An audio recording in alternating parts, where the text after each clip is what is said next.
They're not going to nurse Ken. Go. Jump over it and closing out. Match point for Broski.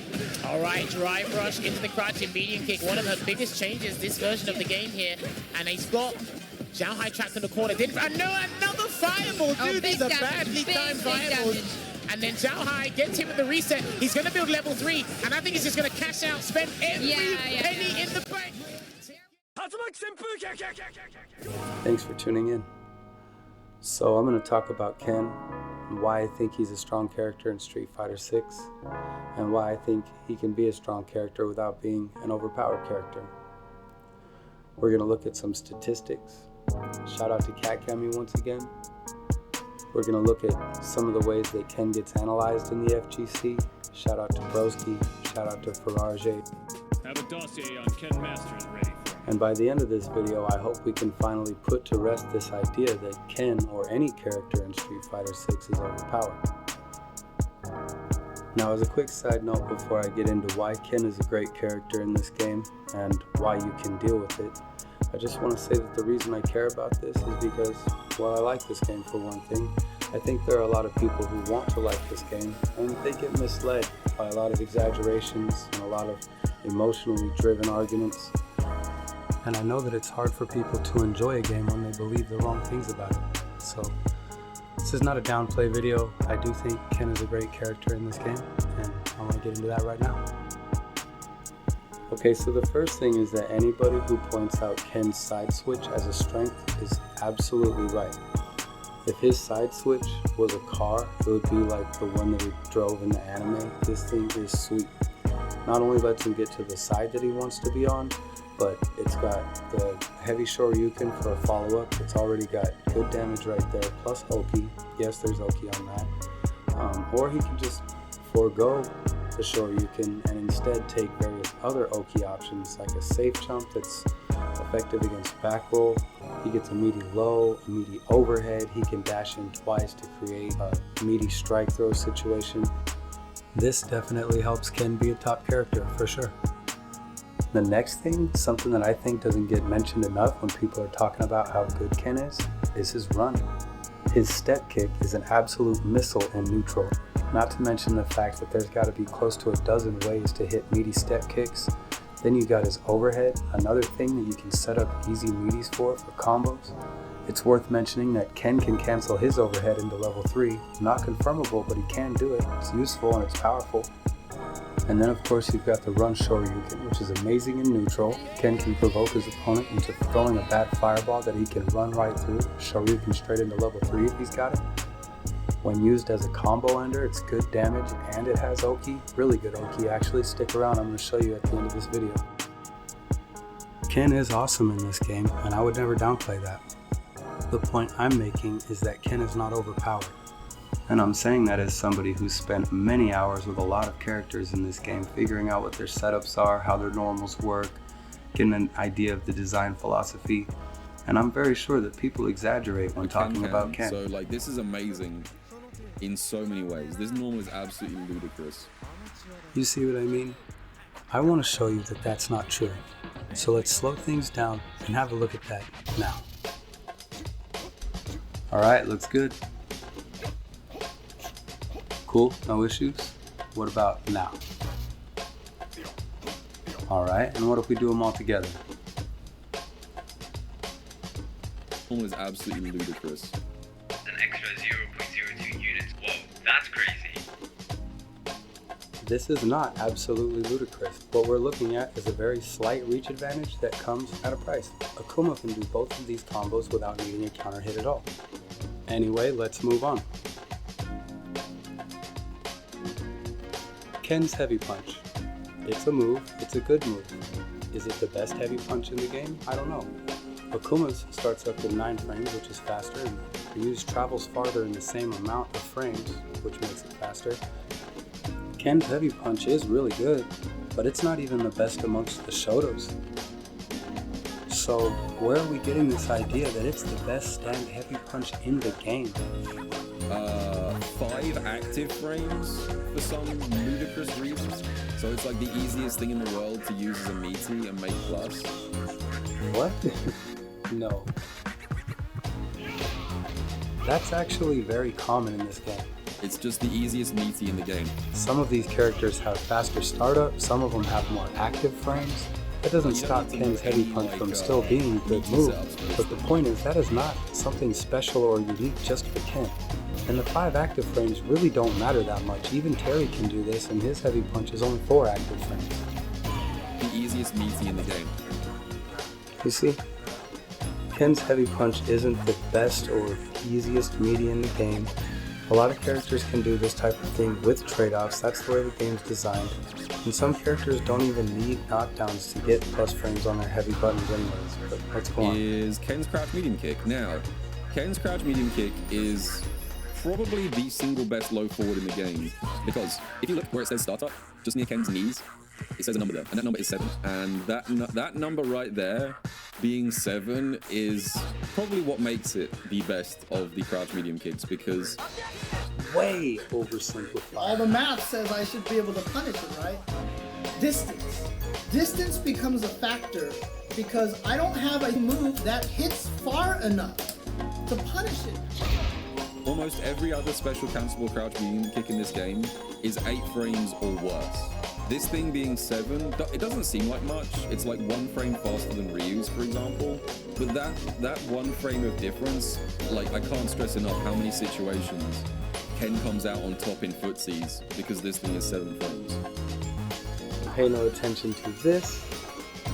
You know your opponent character doesn't have a move that hits very far. You can actually attack him and poke him at ranges and make it safe because of distance.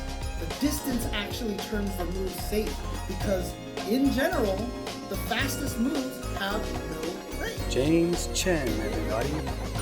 Anyway, that move being 7 frames isn't even the best thing about it. Is actually not one that I see get brought up that much. This is one of the best punish moves in the game. This thing's 8 frames slowball, down Okay. conspiracy in frame 8 is almost uncontested by like pretty any other good. character. It's also worth pointing out, this target combo is actually single hit confirmable. So like, Show us. Set it to random block and show us. It's a YouTube video. This is the perfect time. and get a No? knockdown into Oki.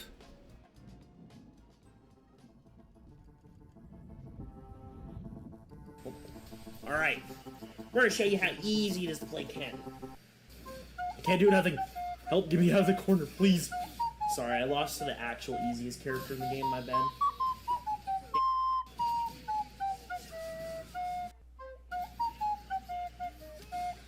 How do I beat that? Like, I don't even know what button he's pressing. I'm dead. What the f am I supposed to do? I was blocking. What the f? Can't open the menu. How did that reach me? Alright. What is this dude's connection? 4 frames of rollback. What am I supposed to do? And that wasn't even supposed to be a super. I couldn't. I jumped and the game said no. Alrighty, I'm done playing Ken, bro. I hate this character. Never want to play Ken again.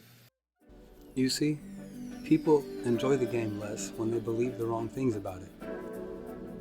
Numbers don't lie, but perceptions can kind of make them say whatever you want them to. So if I wanted to use data to find out which characters were the most powerful in a game, I wouldn't go with a chart that shows the popularity of the characters.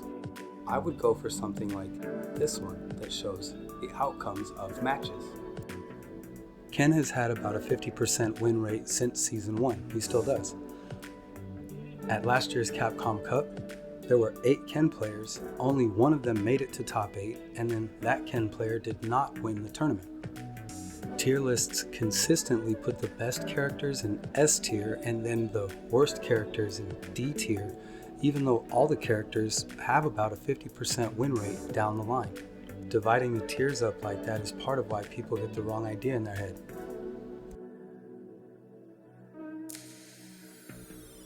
D tier characters do well against S tier characters in this game all the time. And I have no doubt that we're going to see that happen again at Capcom Cup. It's just like in the examples I'm showing right now. You've got S tier Ken versus C tier Aki, and actually the score is tied up and Aki pulls off the win.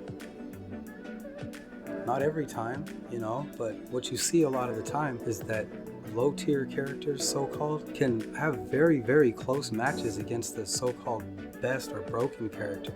And that's just not how being broken works. Being broken means that other characters don't consistently compete well.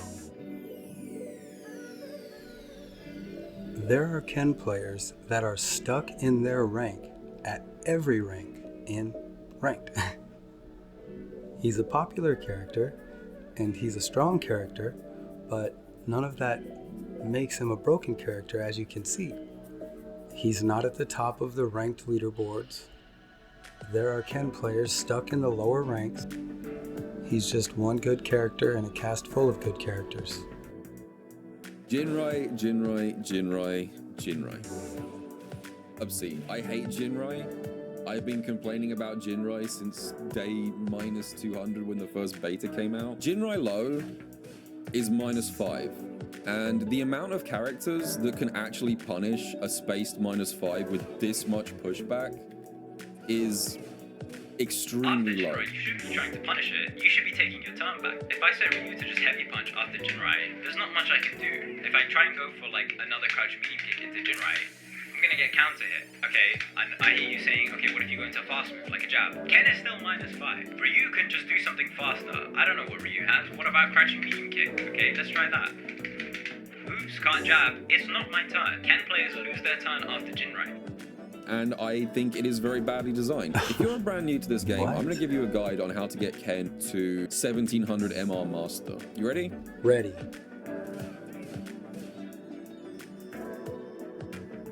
Do that. A lot of the time you have to hold things, and this is one of those things. Every character has some form of mix-up or pressure that you just have to hold. This is what Ken has, and frankly it's all he has. After Jinrai, you shouldn't be trying to punish it, you should be taking your turn back. I'm just going to point out here that Broski is following Farage's advice, and my prediction is that at Capcom Cup, when he gets faced with Jinrai kicks, he's going to handle it just like this, just like Farage said. He's going to block 2 times, maybe he'll take a chance and push a button, but he's not afraid of Jinrai kicks. Look. You see what I mean about the exaggeration? I mean, I'm shocked that a pro player is passing this off as though it's tech. Because after target combo, Ken just loses here. Jinrai low is -5. And the amount of characters that can actually punish a spaced -5 with this much pushback. How much pushback? It's -24 when it misses, happens all the time. Be on the lookout for that. He has this move, Dragon Lash. This move is so cheap. Dragon Lash is a scrub killer move. Specifically heavy Dragon Lash. This is kind of a scrub killer move in my opinion. I don't think this thing's very good at all. It's very slow. Yeah, that sounds familiar. If you try and use this more than like maybe once per match in high level. Now I only bring that up to say that it's just a matter of time before people realize that Jinrai kicks was something that they could deal with all along. There is a lot of complexity to the way that Jinrai kicks are designed, but defending against Jinrai kicks is very simple. In my opinion, Farage gave us the best breakdown of how that really works, and Broski demonstrated perfectly in this video. Ken players lose their time. So to wrap up, I'll just say that I think that this video on what makes Ken good wasn't very compelling. I thought there was a lot of cherry picking, a lot of exaggeration, making claims about what Ken can do but not demonstrating. It's just really weak arguments. When statistics were brought up, we looked at the incorrect statistics, even though better stats were right there and available to us. I don't like that. I just don't see the point. And I also don't see the point in having made another video afterward that's even longer than the first video. My guess is it's probably just rehashing the same old stuff, same old stuff. I'm not interested in doing that. I don't want to just keep the argument going. I'm making this video for people who want to understand the game better. My question is, why don't the Ken haters, particularly Ken haters who are, say for example, participating in Capcom Cup, why don't they think of another more compelling and decisive way to make their argument. You know what I mean? Alright, let me show you some cool stuff you can do with Ken before I get out of here. Ken haters, go away. You're not going to like this. Ken players, check it out. We've got all kinds of Oki after run Shoryuken. We're going to get into it. The first thing is we can still step kick. Depending on when you time it, you can bait a parry or get a meaty step kick that's +4, 5, or 6. Next one, you just dash in after a run Shoryuken, you'll be +6. Even if your opponent back rolls, you'll be able to tag him with a medium punch. All you have to do is watch to see if your opponent back rolls, and whatever they do is going to determine how you follow up. After OD Shoryuken, you can get a +5 step kick if you throw it right away. This step kick is actually +6 if you do side switch into OD Shoryuken. Unfortunately, light kick won't reach here because distance. So you'll just have to settle for level 2 instead. Sick, right? On a counter hit, you can go straight into level 3. I'm just kidding, that doesn't work. You have to use a heavy Shoryuken first, then you can go level 3. Counter hit here will also let you keep Ken haters tripping, or you can continue with crouch medium kick into run Shoryu again. After a run Shoryuken, light fireball is so good. It's +9 on normal hit, meaning you can get another crouch medium kick and do another run Shoryuken. So basically, if your opponent doesn't back roll, you can just keep this running, no reason to stop. Except the corner. You have to delay the fireball in the corner. You can still do this if you get the run Shoryu after the side switch, and the light punch fireball is still good even if your opponent back rolls. You're +6 on this fireball when it gets blocked, but if you try to drive rush in and hit a button, that's a good way to get counter hit. On hit, you're +13. You can't reach to truly combo, but you can reach in and score a counter hit that you can convert off of. Heavy Jinrai kick has the perfect amount of startup to land meaty right after a run Shoryuken. You don't have to time it, and this will be backward. And there's even more follow-ups off of even these follow-ups that I'm showing you, but that would have to be for another video. So yeah, here's some stuff that you could go for instead of autopiloting Jinrai kicks that are keeping you stuck in your rank. If you always do what you've always done, you'll always get what you've always got. Don't be afraid to go for the good setups. Anyway, I really hope you enjoyed this one. I worked very hard on this and ran into a bunch of technical issues, but it was worth it. It was a lot of fun. I can't wait for the next one. Thanks for tuning in.